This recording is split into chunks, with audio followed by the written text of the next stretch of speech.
இரட்சகரும் மீட்பரும் ஆகிய இயேசு கிறிஸ்துவின் நாமத்தில் உங்கள் அனைவருக்கும் என் அன்பின் வாழ்த்துக்கள். இன்றைய நாளுக்கான வேத வசனம் சங்கீதம் 46:4-5. ஒரு நதி உண்டு, அதன் நீர்க்கால்கள் தேவனுடைய நகரத்தையும் உன்னதமானவர் வாசம் பண்ணும் பரிசுத்த ஸ்தலத்தையும் சந்தோஷிப்பிக்கும். தேவன் அதன் நடுவில் இருக்கிறார். கர்த்தர் எப்போதும் உங்கள் நடுவில் உங்களோடு கூட இருக்கிறார். அவர் உங்களுடைய நடுவில் இருப்பது எத்தனை பெரிய ஆறுதல், எத்தனை பெரிய பலன்! கன்மலையாகிய கர்த்தர் உங்கள் நடுவில் இருக்கிறதினால் நீங்கள் அசைக்கப்படவே முடியாது. எந்த உலக மனுஷனும் எந்த உலக ஆளுகைகளும் கூட உங்களை அசைக்க முடியாது. மேலே சொன்ன வசனத்திலே தேவனுடைய நகரம் என்றும் உன்னதமானவர் வாசம் பண்ணும் பரிசுத்த ஸ்தலம் என்று குறிப்பிடப்பட்டிருக்கிறது. இது என்ன நகரம்? யார் அந்த நகரம்?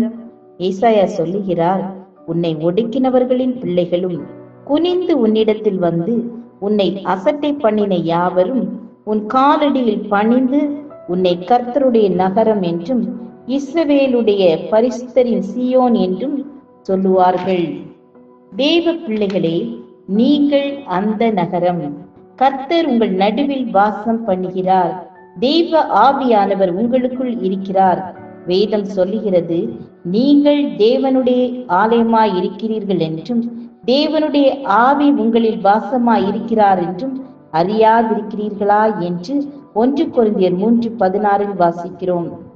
ஒரு முறை ஒரு சகோதரன் வியாதிப்பட்டு ஆஸ்பத்திரியில் அனுமதிக்கப்பட்டார். அவருடைய சரீரம் தோய்ந்து போயிருந்தது.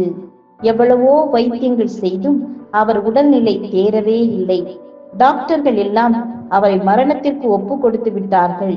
மரண தருவாயில் திடீரென்று கர்த்தருடைய வாக்குத்தத்தம் அவருடைய நினைவுக்கு வந்தது. தானே தேவனுடைய நகரம் என்றும் தன் நடுவிலே கர்த்தர் வாசம் பண்ணுகிறார் என்றும் உணர்ந்தார். மாத்திரமல்ல, அவர் செப்பனியா 3:17 வாசித்த போது அந்த வசனம் சொன்னது, உன் தேவனாகிய கர்த்தர் உன் நடுவில் இருக்கிறார். அவர் வல்லமை உள்ளவர், அவர் ரட்சிப்பார்.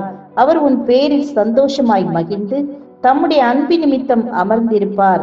அவர் உன் பேரில் கம்பீரமாய் களி கூறுவார்.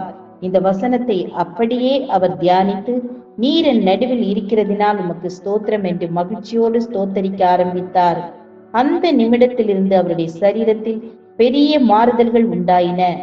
வியாதியும் நோவும் எங்கே ஓடினது என்று தெரியவில்லை. கர்த்தர் பரிபூர்ண சுகத்தை கொடுத்தார். ஆம், என கண்பானவர்களே, கர்த்தர் உங்கள் நடுவில் இருக்கிறார். உங்கள் வீட்டிலும் உங்கள் வேலை ஸ்தலத்திலும் நீங்கள் செல்லுகிற எல்லா இடங்களிலும் உங்களோடு கூட இருக்கிறார். ஜெபம் செய்வோம். கிருபையும் இரக்கமும் நிறைந்த கர்த்தாவே, என் ஜனங்கள் ஒருபோதும் வெட்கப்பட்டு போவதில்லை என்று சொன்னீங்களே, அதற்காக உமக்கு ஸ்தோத்திரம். எங்கள் ஒவ்வொருவருக்கும் பூரண சுகத்தை தந்து ஆசீர்வதித்து நடத்த போகிறதற்காய் உமக்கு ஸ்தோத்திரம்.